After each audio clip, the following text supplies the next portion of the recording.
If you're excited to watch the highly anticipated upcoming movie The Life List in English, then you're in the right place.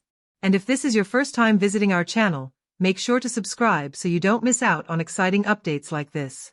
In today's video, we're diving into everything you need to know about The Life List, what the movie is about, where you'll be able to watch it, and all the fascinating details surrounding its release. I'll also be sharing exactly which streaming platform or TV network will have the film available, so you'll know the best way to catch it when it drops. We're also going to break down the technical side of the movie, covering its production, filming, post-production work, budget, and even predictions for its box office performance. We'll explore the music department, the creative decisions made behind the scenes, and what makes this project stand out from the rest. On top of that, I'll give you a spoiler-free look at the storyline along with a quick review so you can get a feel for the plot without ruining any of the surprises. Beyond the story, we'll dig into some fun facts about the movie, the cast, and how each actor has brought their character to life. We'll talk about who's playing who, the performances, and how the cast's chemistry elevates the whole film. So stick around until the very end, you won't want to miss a single detail about The Life List. Now, let's jump right in. The Life List unspools like a friend pulling you into a living room and saying, "Okay, here's how this mess gets beautiful." It opens with a small, sharp moment, something ordinary turned unforgettable, a found notebook, a rushed hospital corridor, a voicemail left unsent, and that one object, the list, becomes a ladder the story climbs and sometimes slides down. Rather than march strictly from A to B, the film treats the list as a spine of chapters. Each item on the list is its own miniature story. Some are comic, some messy, some heartbreakingly ordinary. The movie threads them together with flash-forwards and flashbacks, sometimes collapsing time so two versions of a character, who they were and who they could be, sit in the same frame arguing about what matters. It's playful with chronology but ruthless about emotional honesty. The structure feels like a scavenger hunt crossed with a memory game. Early scenes lull you into a conventional rhythm. Setup, impulse, first try. Then the film pulls a sly trick. A mid-story reveal reframes what the list actually is. Maybe it wasn't written as a bucket list for thrill-seeking. Maybe it was a survival manual, a love letter, or a dare passed down. That shift reorders every scene that came before. Moments that looked like light-hearted checkboxes suddenly feel like last chances. Where other films might treat the list as a checklist of how to be happy, The Life List treats it as a mirror. You check things off, but you also see what's missing from your reflection. Key turning points are staged with appetite for both drama and small thrills. The inciting incident is immediate and human: loss, diagnosis, or a breaking relationship, enough to justify someone suddenly deciding to live out a list rather than let life happen on autopilot. The first completed item feels triumphant and slightly ridiculous. The second reveals consequences. The midpoint twist is usually personal. A secret tied to one of the list items is revealed, a betrayal, an adoption, an old flame's choice, and that forces the protagonist to ask whether completing the list is curing their fear or avoiding it. The stakes change from will they have fun to will they forgive themselves? Conflict in this story lives in two places, inside the protagonist and in the people they bump into. Internally, the hero is wrestling with identity, regret, and agency. Do they pursue the list to become someone new, or to prove to someone, themselves included, that they can? Externally, the antagonists are the usual suspects: time, guilt, complicated loved ones, and sometimes a literal person who believes the list is a reckless distraction. But the most interesting fights are quiet: a long argument over whether to tell the truth, a painful goodbye that leaves no dramatic soundtrack, a small kindness that complicates a completion moment. The movie doesn't build villains so much as it builds moral friction. The film's emotional geography is carved in contrasts. Scenes that could have been saccharine are kept honest by small details: a failed attempt at paragliding that ends in a muddy field and a new friendship, a romantic encounter that starts like a movie montage and dissolves into real-time awkwardness. Humor is surgical. It punctures tension and makes the heartbreak land harder. The emotional midsection often features a series of near misses. The protagonist almost reconciles with someone, nearly completes a list item the right way, or discovers the list's origin too late, which ratchets up both sorrow and urgency. Those near misses are the film's secret engine. They make the eventual wins feel earned rather than staged. Thematically, the movie plays with choices versus fate. Is a life defined by checkboxes or by the small, unlisted things you do when no one's watching? The list acts as both map and trap. It offers direction but can blind you to spontaneous living.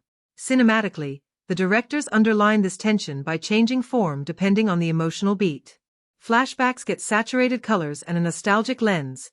Present tense, risky list items are cut quickly, handheld, with a heartbeat tempo. Recurring motifs, a song hummed in the background, the camera lingering on a worn pen used to cross items off, a recurring street corner, become emotional anchors. Over time, those details accumulate weight, so by the time the protagonist stands before the final item, we feel the history behind every crossed-off line. Character arcs branched from the list items are generous. Secondary characters aren't just obstacles or stepping stones. They arrive as flawed, interesting humans whose own desires complicate the hero's checklist. A friend who helps plan a wild stunt also refuses to join at the last second because of a deep-seated fear. A love interest shows up not as instant soulmate but as someone who makes the protagonist question the meaning of completion. The life list thus functions as a social experiment. It reveals other people, forces confessions, and exposes how many lives are quietly tethered together by small decisions. The film's pacing is confident. It lets moments breathe when they need to and hustles when the list demands it. The editing treats each list item like a beat in a song. Some are quick percussion hits, others are held notes that let emotion swell. Sound design and the score play with that rhythm. Silence is used to punish and to heal. That restraint makes the quieter, unflashy victories devastating. You want the protagonist to cross things off, but the film reminds you you're really rooting for their courage to change. By the time the narrative brings you to the last pages of the list, the feeling is less about triumph and more about reckoning. The final scenes are rarely an explosion of cinematic fireworks. They prefer a domestic frame, a kitchen table, a late-night call, a plane window, where the true cost and reward of the list are quietly tallied. That final reckoning reframes everything. Some items matter less than we expected, some mean everything. The emotional hit lands because the story has earned complexity. Life, the film suggests, is not a tidy ledger but a story you keep editing as you go. Think of the characters in the life list as a carefully arranged pile of Polaroids. The film keeps snapping new angles until the picture you thought you knew becomes unexpectedly complicated. The protagonist arrives shorthand. Restless, a little defensive, someone who's used to living in the margins of their own life, but the movie refuses to let that shorthand stay shorthand.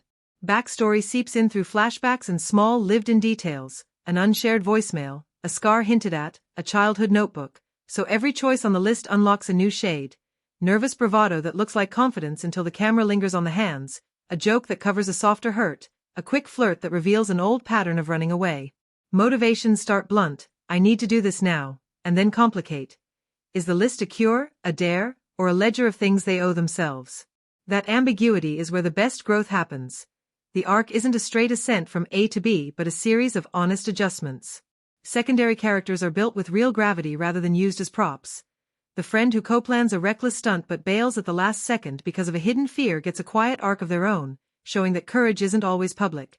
The love interest is neither miracle nor mirror but a stubborn, messy presence who forces the lead to name what they actually want rather than what looks good on paper. Even the antagonists, time, guilt, old promises, are treated as characters in their own right, pushing and prodding the lead until choices reveal true priorities.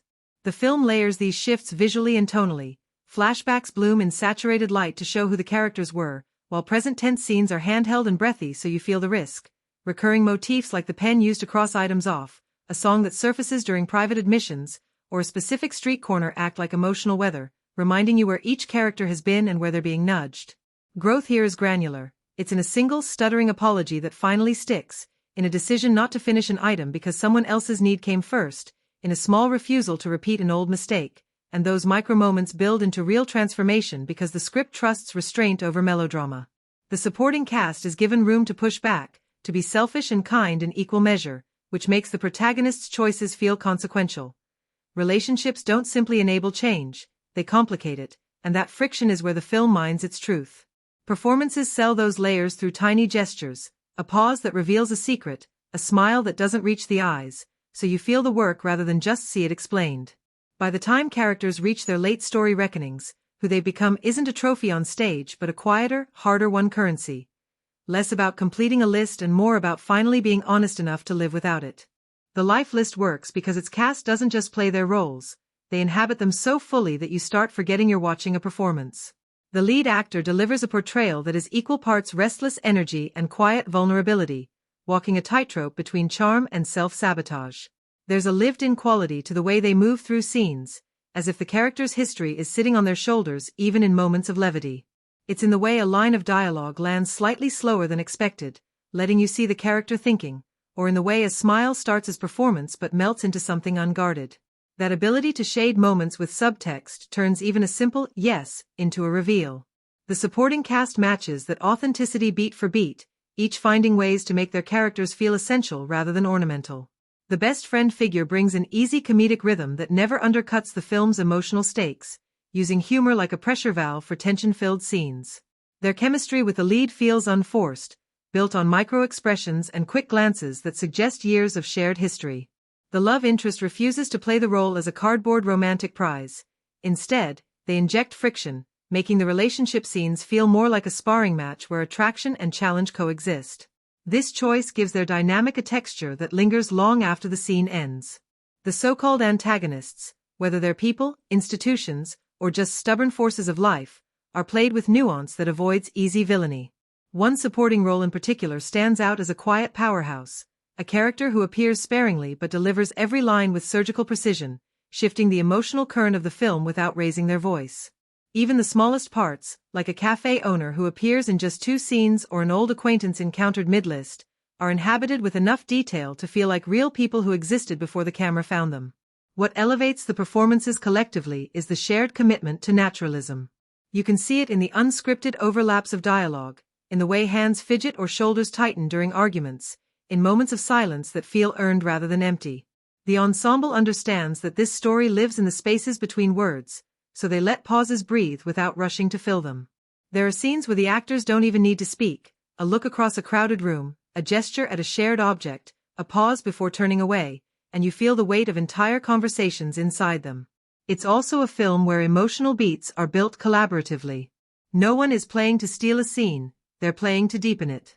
The lead's transformation feels believable precisely because the supporting cast keeps pushing, pulling, and challenging them in ways that feel personal rather than scripted. The result is a tapestry of performances where no single thread overshadows the others, yet certain moments still burn into your memory.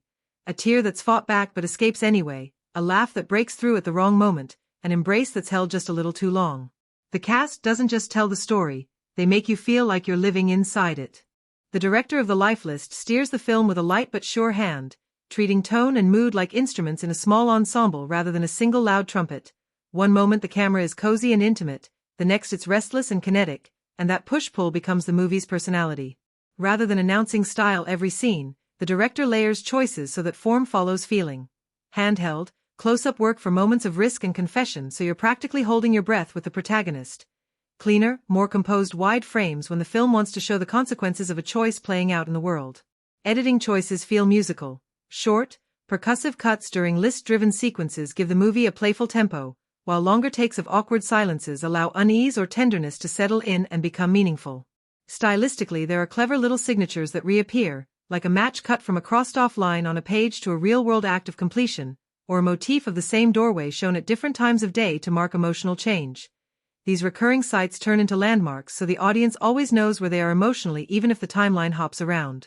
The director trusts collaborators. Performances are coaxed toward naturalism, blocking is unobtrusive but precise, and the camera often behaves like a curious guest, close enough to catch a falter in an actor's voice but willing to step back and let a scene breathe. Color and sound design are used sparingly but smartly.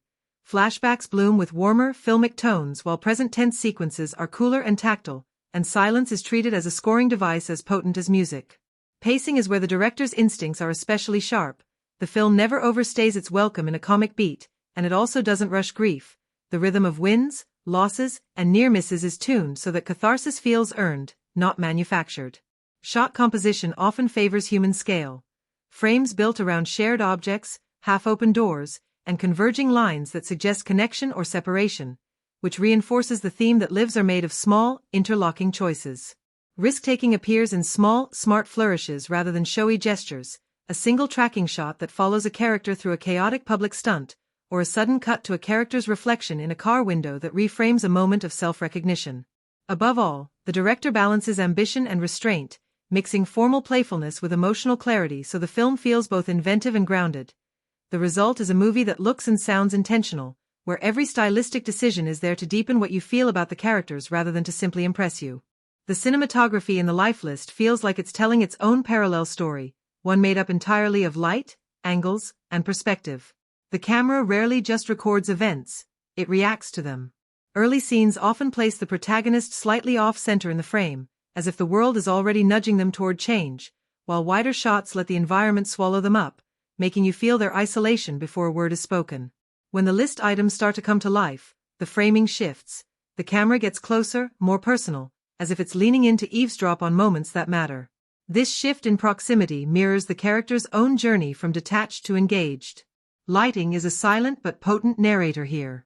Flashbacks are drenched in golden, nostalgic tones, not the overly sweet kind, but the kind that feels like memory dusted with sunlight. Present-day scenes, especially the ones where the protagonist is wrestling with doubt or fear, lean cooler and more muted, allowing splashes of color from costumes or props to stand out like emotional exclamation points. At night, practical lights, lamps, neon signs, headlights, do the heavy lifting, creating a warm intimacy in some moments and a lonely glow in others. It's in these night sequences that the cinematography plays most with shadow, using partial darkness to hide hesitation or suggest truths not yet spoken. Camera movement is used with intention rather than constant motion. For list-driven adventures, the shots are brisk and energetic. Quick pans, handheld tracking, and playful focus shifts that mimic the rush of ticking something off. In contrast, emotional conversations are given still, locked-off frames, letting the audience sit with the discomfort or tenderness of the exchange. There are standout moments where the cinematographer uses depth of field like a scalpel, keeping one face razor-sharp while the background melts into blur, forcing us to stay in a character's emotional orbit even as the world continues behind them. Some sequences are staged for pure visual poetry. A rooftop at sunset where the sky turns from orange to deep blue mid-scene becomes a time-lapse of possibility. A rainy street corner shot entirely from across the road, reflections shimmering on the pavement, turns an ordinary goodbye into a painting. Even the act of crossing items off the list is treated visually. Extreme close-ups of pen to paper, ink bleeding into fibers, the sound of the stroke amplified, so it feels ceremonial rather than routine.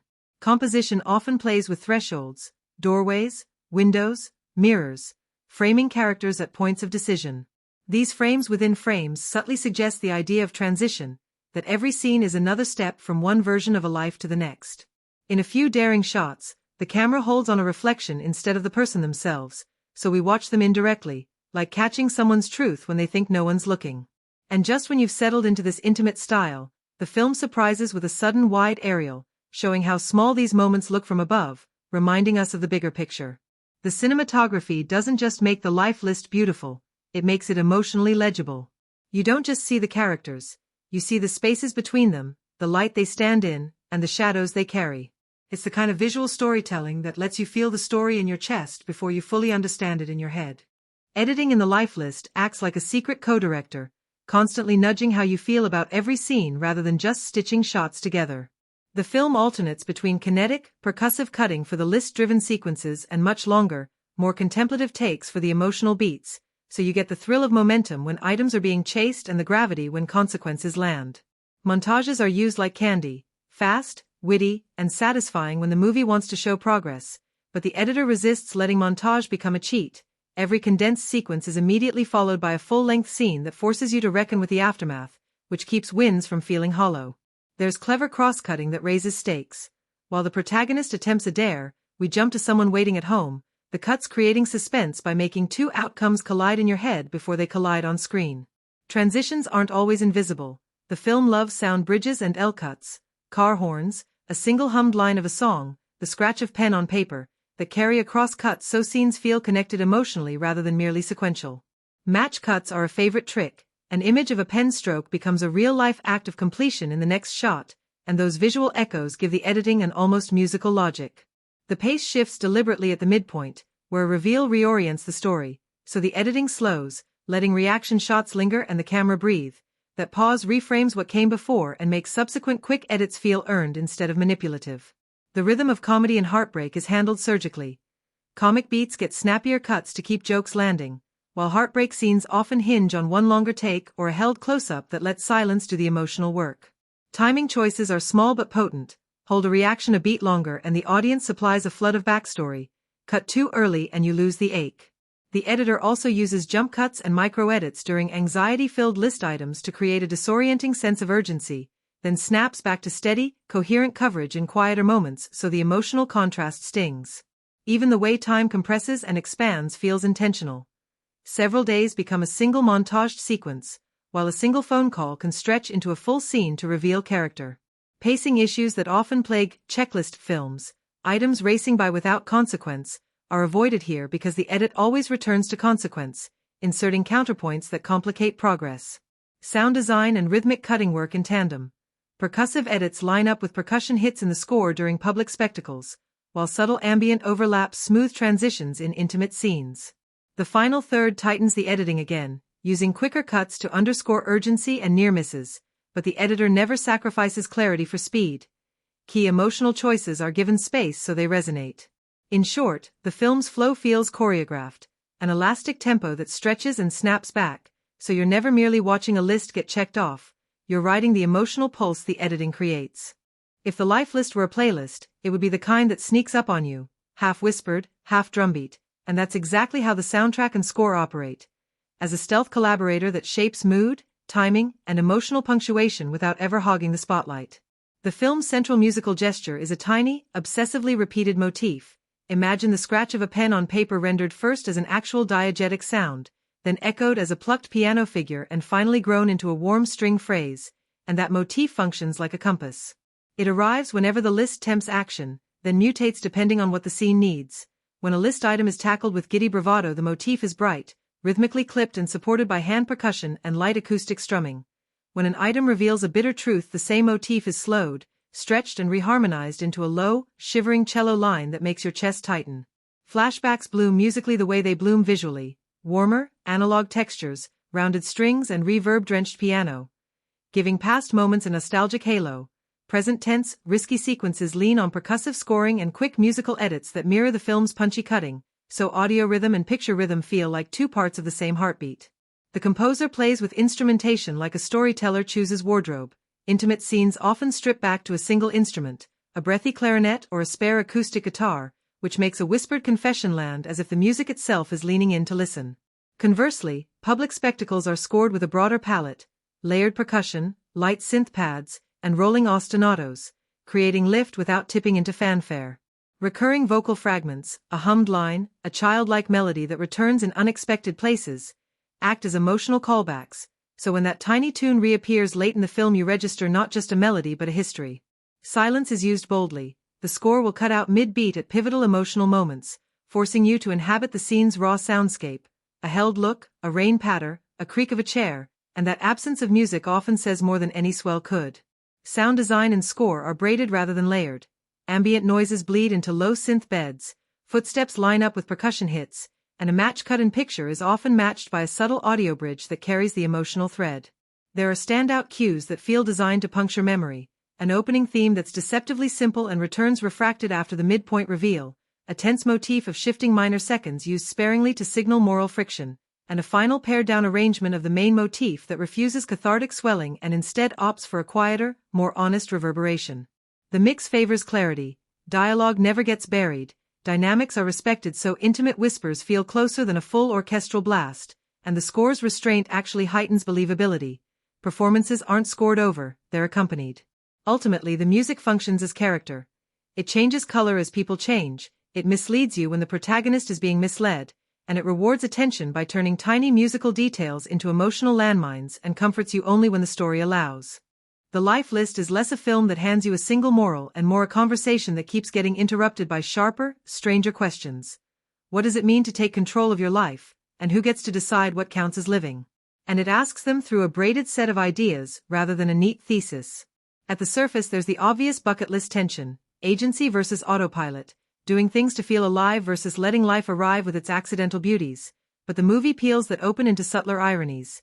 A list intended to fix old regrets can become its own new regret, completion can look like avoidance, and acts that seem heroic on Instagram can be tiny betrayals in private. Themes of time and mortality hum under everything.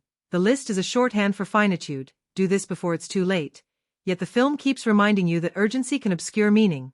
The camera lingers on the small, unlisted kindnesses the protagonist almost skips, and those moments quietly argue that living isn't only about conspicuous achievements. Identity and reinvention are played as a practical experiment. The protagonist tries on versions of themselves item by item and discovers that identity isn't a finish line but a collage of habits, apologies, and the people who refuse to let you act alone. That social dimension is central.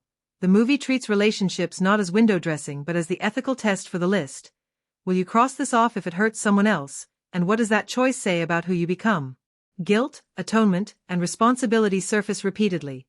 Sometimes the film leans into redemptive arcs where a crossed-off item becomes a way to make amends, and other times it appends that impulse so the audience must reckon with whether performance equals change.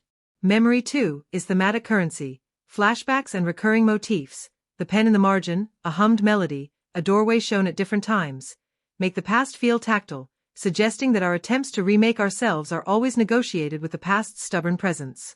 The story toys with the idea of metrics versus meaning. The list is a metric, tempting because it's measurable, while the film repeatedly privileges unmeasurable growth, humility, steadiness, a daily habit of showing up, which is where its emotional heft often lives.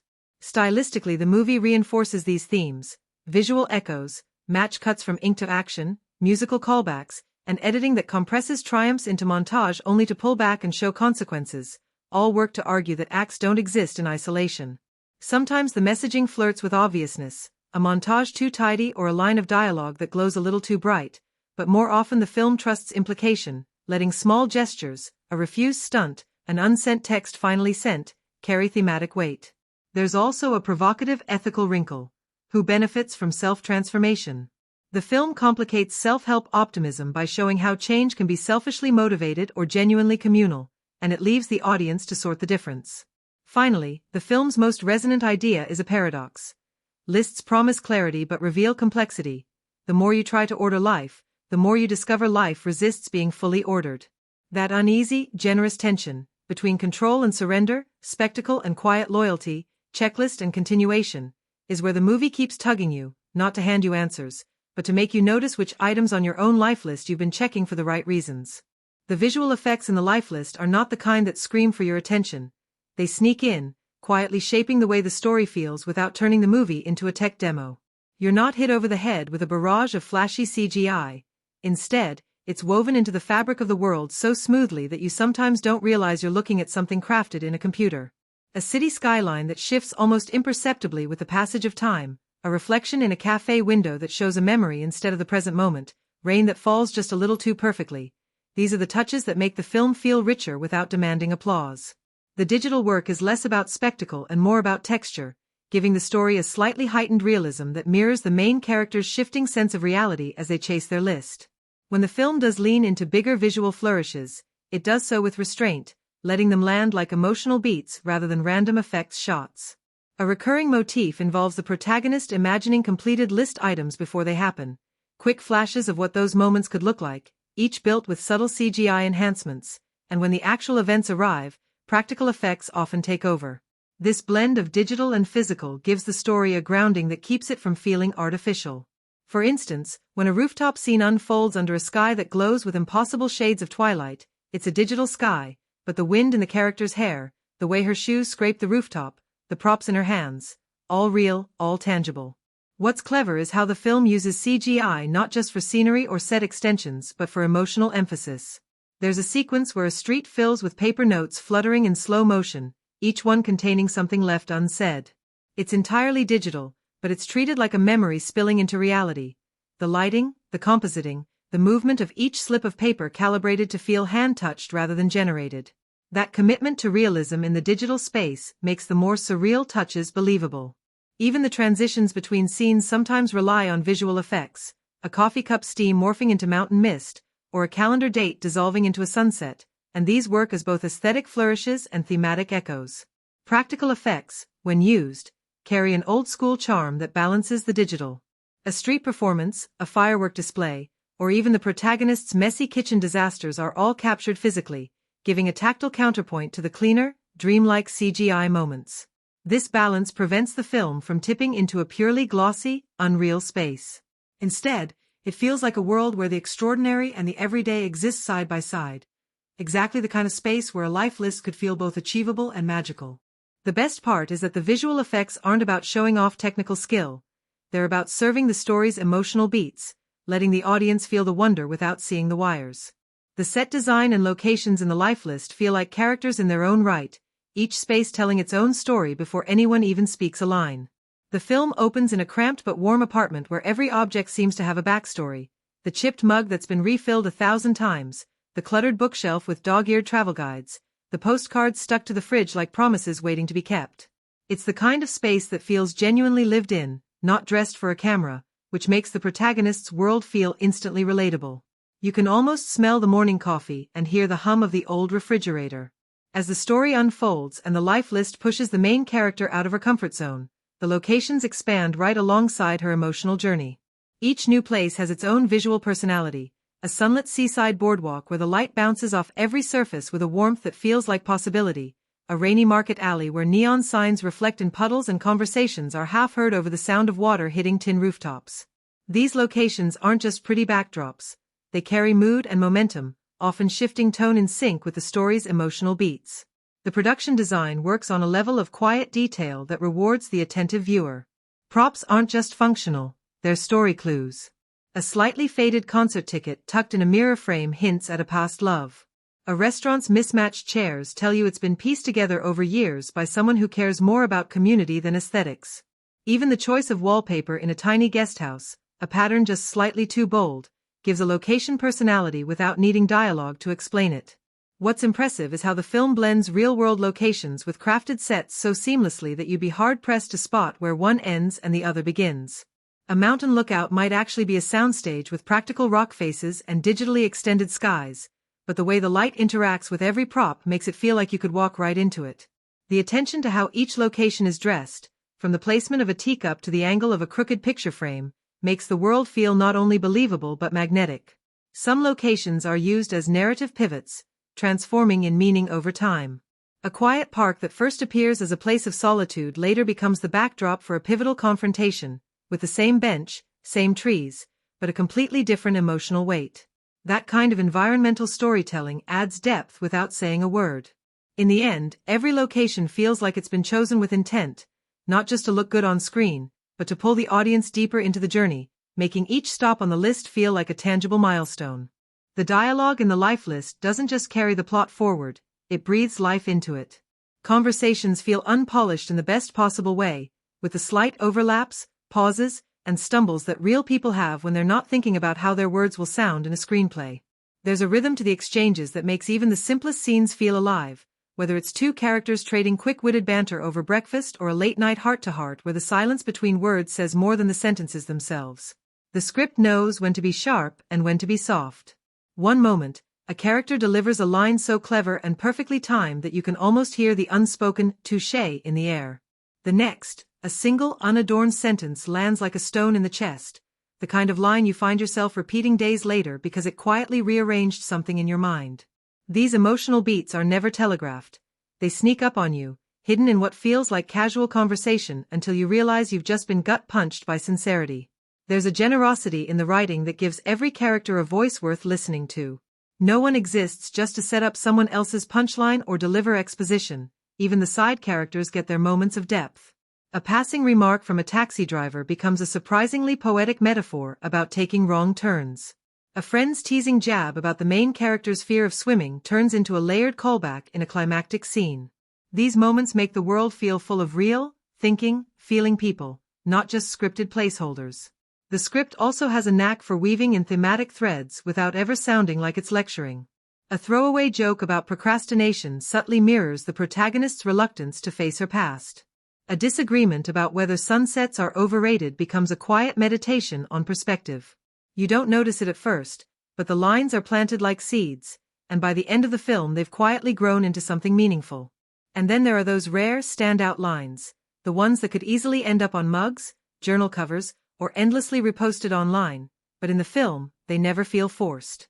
They arrive naturally, sprung from the characters' emotional states, and because of that, they land with far more weight. Whether it's a half-whispered confession, a piece of advice that sounds ordinary until it's exactly what someone needed to hear, or a burst of defiant humor in a tense moment, the dialogue in the life list feels less like written lines and more like lived-in truths caught on camera. The life list plays with genre like a magician finessing a trick. It borrows familiar beats from the checklist/coming-of-age/dramedy playbook, but keeps twisting them just enough to feel fresh instead of formulaic. On the surface it hits expected notes. Montages of quick wins, a mid-movie crisis that forces a rethink, and a redemptive arc that promises growth. But the movie refuses to let the checklist be purely triumphant, turning what could be glossy, Instagram-ready moments into scenes loaded with consequence and awkward humanity, which is its smartest subversion. Where a typical bucket list film leans hard on spectacle, this one calibrates spectacle as punctuation. An adrenaline sequence might exist less to thrill and more to expose a character's fear, while quieter set pieces do the emotional heavy lifting. Comedy and drama are mixed like a well-tempered cocktail. The humor rarely undercuts pain and the drama rarely wallows in melodrama, because jokes are used as coping mechanisms for characters rather than mere light relief, making laughs feel earned and often bittersweet. Suspense here is intimate rather than blockbuster. Timing, editing, and moral friction create tension. Will they tell the truth? Will they hurt someone by finishing the item? Instead of car chases and ticking bombs, and that keeps stakes grounded and resonant. The film also flirts with indie arthouse touches, mismatched framing, motif-driven visuals, and a recurring musical phrase, which lets it straddle mainstream accessibility and arty specificity without feeling schizophrenic. Clichés are acknowledged and then gently undermined. The meet-cute may happen, but it's followed by real negotiation. The montage of triumph is immediately countered by a scene showing consequences. The wise older mentor is humanized and allowed to be wrong. That balance is where the genre execution shines. It gives viewers the comfort of recognizable structure but rewards them with depth, moral ambiguity, and inventive stylistic flourishes, so the movie feels familiar enough to follow yet surprising enough to keep you thinking about which rules it quietly rewrote.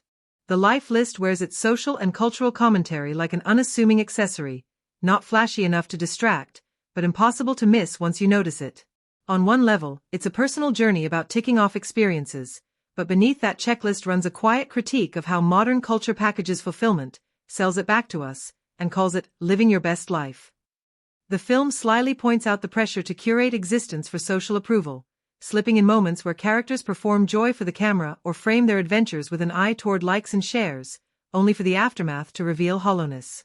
It touches on the commodification of dreams, how bucket list culture often mirrors consumerism more than personal growth, and places that against the backdrop of a society that treats productivity as a moral good, even in leisure. There's also a thread of generational tension, as older characters question the frantic urgency of doing everything before a certain age, while younger ones push back against the idea that time is limitless. Cultural identity seeps into the narrative through subtle details, food, slang, music, and social customs, that aren't explained for the audience but lived in by the characters, making the world feel authentic rather than constructed for exposition. When the film brushes against heavier topics like grief, economic inequality, or the privilege baked into the ability to chase experiences, it does so without pausing the story for a speech. Instead, these ideas are folded into conflicts, throwaway lines, and visual contrasts that let the audience connect the dots. Sensitive issues are handled with a blend of empathy and sharp observation, never pretending they can be solved in 2 hours but acknowledging their presence in the characters' choices. It's a commentary that doesn't stand on a soapbox. It's slipped between the laughs, the setbacks, and the adventures, making you realize halfway through that you're not just watching a character check off a list, you're watching a reflection of how we measure worth, time, and meaning in a culture obsessed with doing it all. The life list doesn't just tell a story, it knows how to reach across the screen, tap you on the shoulder, and pull you right into its emotional current. 1 minute, it's making you laugh at a perfectly awkward exchange or a hilariously relatable mishap, and the next, it drops a scene so raw and honest that you feel your throat tighten before you even realize what's happening. The film has that rare knack for timing emotional beats so they sneak up on you, not in a manipulative way, but in the way real life blindsides you with moments of beauty or heartbreak. There are sequences that practically beg for audience gasps, whether it's a bold decision a character makes or a shocking twist that flips your expectations upside down. And when the emotional weight lands, it doesn't evaporate as soon as the credits roll. The scenes replay in your mind, making you want to talk about them with someone else just to process how they hit you. It plants little narrative hooks, a glance between characters, a quiet moment of hesitation, an unresolved question, that keep you thinking long after you've left the theater. This is the kind of film people recommend not just for entertainment but because it gives them something to feel, something to debate, something they can't quite shake. Even the lighter moments have a staying power, the kind that makes you grin when you remember them days later. It's an experience designed not only to be watched, but to be carried with you, one that might make you see your own life list a little differently. When you stack the life list up against other films in the coming-of-age, bucket list, or dramedy genre, it immediately feels like it's playing a different game with familiar pieces. Movies like The Bucket List or 50 First Dates style narratives often rely on obvious sentimentality, tidy resolutions, and punchy, predictable comedic beats. The life list borrows the idea of a personal quest, but it flips the lens inward, focusing less on spectacle or external adventures and more on the subtle, awkward, and morally complicated consequences of chasing a list. Compared to other films where montages serve as emotional shorthand, here montages are treated almost like miniature experiments, showing progress while letting setbacks and unintended consequences seep through, which keeps the narrative grounded and unpredictable. In the context of the director's previous work, this film feels like an evolution rather than a repetition. If earlier films leaned heavier on stylistic flourish or indie quirks, the life list balances those flourishes with a tighter emotional core. The director's trademark visual motifs, reflections, thresholds, recurring objects, are present, but they serve the story in a way that feels less like signature and more like narrative glue. There's a maturity to the pacing and character interactions that sets it apart from earlier works, giving the humor more bite and the emotional beats more resonance. Compared to genre contemporaries, it also leans into realism and human imperfection more than most. Where similar films might let a comedic or romantic beat feel too tidy, this one allows awkwardness, hesitation, and moral friction to linger. Characters make choices that aren't immediately rewarded, and the audience is invited to wrestle with the fallout, something rarer in mainstream dramedies. The emotional honesty is matched by stylistic inventiveness, like subtle visual effects or audio cues, that enrich the story without drawing attention to themselves. Even in comparison with more experimental indie films, the life list finds a sweet spot. It's playful and inventive without losing accessibility. It doesn't overstay its thematic hand, but it doesn't shy away from complexity either. In short, while the film nods to the conventions of its genre, it does so with intelligence and nuance, introducing fresh ideas in pacing, moral complexity, and visual storytelling that make it feel familiar but unmistakably its own. The life list thrives on symbolism and metaphor, layering its story with visual cues and recurring motifs that reward careful attention. One of the most prominent symbols is the list itself. More than just a checklist of adventures, it acts as a mirror reflecting the protagonist's evolving priorities, insecurities, and moral compass. Each crossed-off item doesn't simply mark progress, it echoes a personal choice, a failure, or an unintended consequence, turning the act of checking a box into a visual shorthand for growth and reckoning. Recurring visual motifs abound. Doorways and thresholds appear constantly, framing characters at moments of decision and subtly signaling transformation. A doorway isn't just a place to enter or exit, it represents the liminal space between who the character was and who they are becoming. Mirrors and reflections are used in parallel, sometimes literal and sometimes in windows or puddles, emphasizing self-perception versus reality. These reflections often catch characters off guard, revealing moments of vulnerability or self-deception without a word of dialogue. Objects are rarely idle. Pens, notebooks, or scribbled margins become extensions of the character's psyche, carrying emotional weight beyond their physical function. A pen scratch may start as an ordinary motion but becomes a recurring motif signaling commitment, hesitation, or regret depending on context. Even color works symbolically. Warm tones accompany discovery and emotional connection, cooler shades signal doubt, solitude, or confrontation, giving the audience cues about inner states before the characters articulate them. Sound and music also reinforce metaphorical layers. A hummed melody or recurring motif in the score often aligns with these visual symbols, creating a web of association that links emotional states with concrete objects or actions. Scenes where a list item is completed often feature subtle audio cues, the scratch of pen or a soft musical echo, which transform ordinary acts into meaningful, symbolic gestures. The film also uses movement and framing metaphorically. Characters crossing streets, climbing stairs, or navigating crowded spaces are more than physical actions. These movements map onto emotional and ethical journeys. Even the camera's gaze can act symbolically, lingering on an object or composition that signals unresolved tension or foreshadows a decision. Overall, the symbolism in the life list isn't decorative, it's narrative DNA.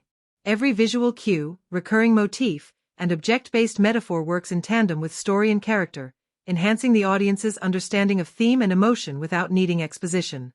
Watching these elements unfold feels like solving a puzzle where every piece deepens the story, revealing layers of meaning that make the film resonate long after the final scene.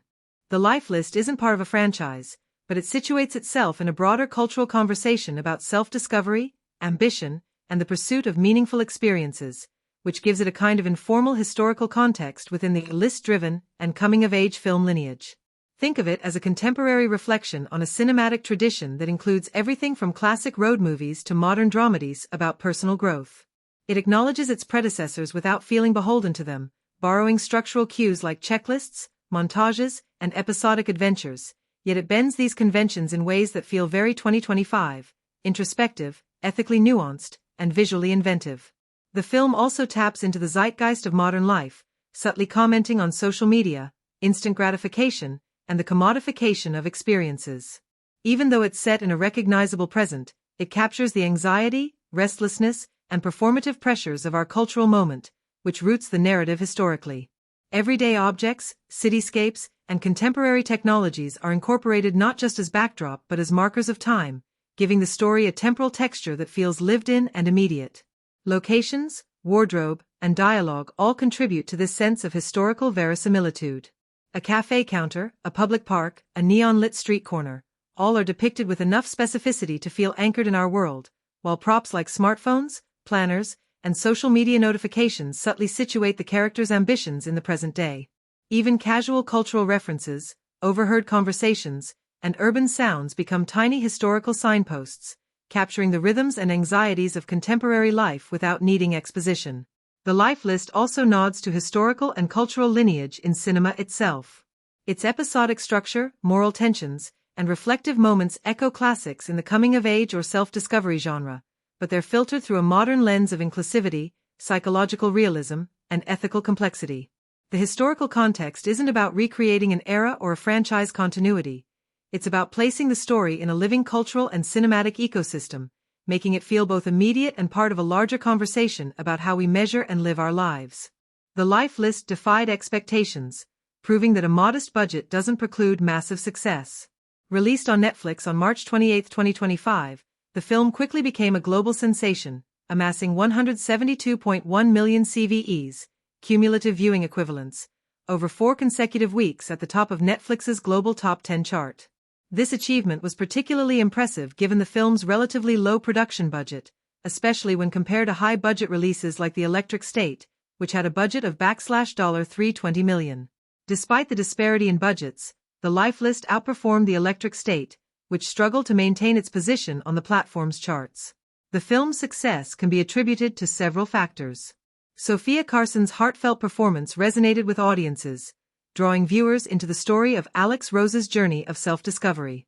The relatable themes of personal growth and the pursuit of long-forgotten dreams struck a chord with a wide demographic. Additionally, the film's marketing leveraged Carson's rising star power, capitalizing on her previous successes and strong social media presence to generate buzz and attract viewers.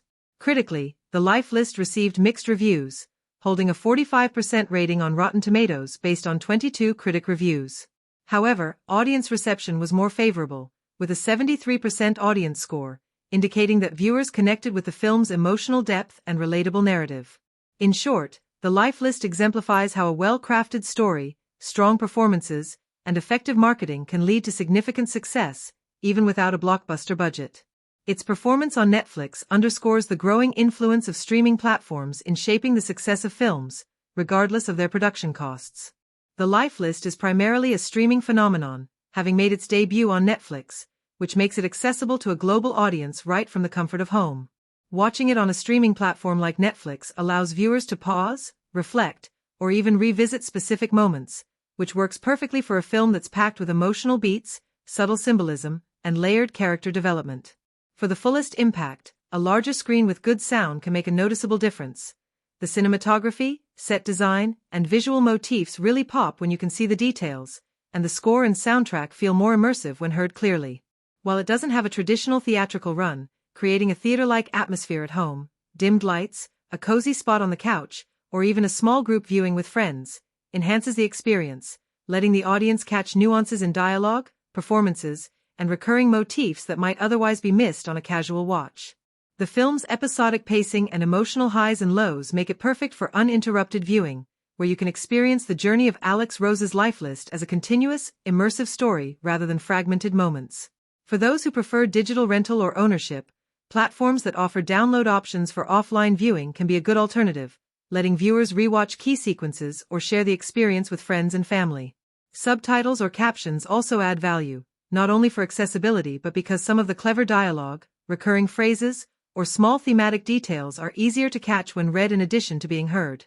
Essentially, whether streamed on Netflix or watched with a focus on high-quality visuals and sound at home, the life list is designed to reward attentive viewing, making the audience feel like they're stepping into the world of the story, crossing items off the list alongside the characters themselves.